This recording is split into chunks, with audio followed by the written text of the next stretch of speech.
నీ పేరేం పేరమ్మా? కుటుంబంగా కిరాయికుంటావా? ఏం చేస్తున్నావు?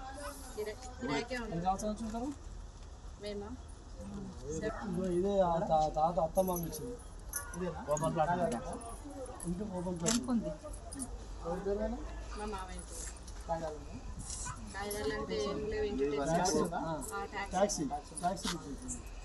ఇవన్నీ ఫోర్ ఫాదర్స్, ఇవన్నీ వారసత్వం వచ్చిన ఇవి.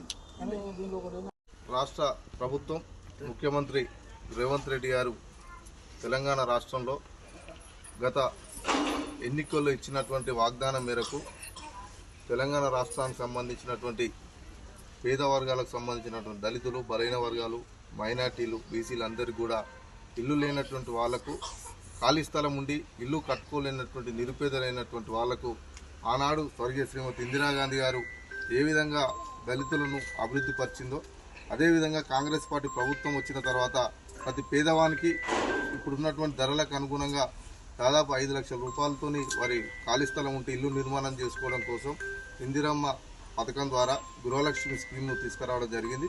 అందులో భాగంగా ఈ భువనగిరి పురపాలక సంఘం సంబంధించినటువంటి 8వ వార్డు, సీతానగర్, వెంకన్నగూడెం, రామ్నగర్, లందగుట్ట ఈ ప్రాంతాల్లో కూడా ఈరోజు ఇందిరమ్మ కమిటీకి సంబంధించినటువంటి సభ్యులు, అదేవిధంగా ఇక్కడ ఉన్నటువంటి మున్సిపల్ సంబంధించినటువంటి అధికారి ద్వారా ఈ ఇందిరమ్మ ఆన్లైన్ అప్లోడ్ కార్యక్రమాన్ని అంతా కూడా ప్రతి అప్లై చేసుకున్నటువంటి లబ్ధిదారుని ఇంటికి పోయి వారికి ఉన్నటువంటి కిరాయికుంటుండా లేకపోతే వారసత్వంగా వారి ఇంట్లో 3-4 ఉండి ఖాళీ స్థలం ఉండి కట్టుకోలేనటువంటి వాళ్ళందరూ కూడా ఈరోజు ఐడెంటిఫై చేయడం జరుగుతూ ఉంది.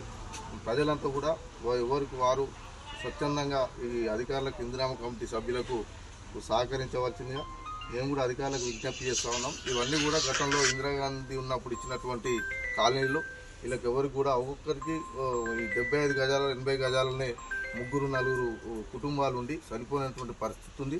ఆనాడు వాళ్ళకి ఇచ్చినటువంటి వారసత్వంగా తండ్రులకు తాతల తరం ఉంది కాబట్టి వీళ్ళన్నీ కూడా జాగ్రత్తగా గమనించి వారసత్వ భూములుగా స్వీకరించి వాళ్ళందరూ కూడా ఐడెంటిఫై చేయాల్సిందిగా విజ్ఞప్తి చేస్తాం.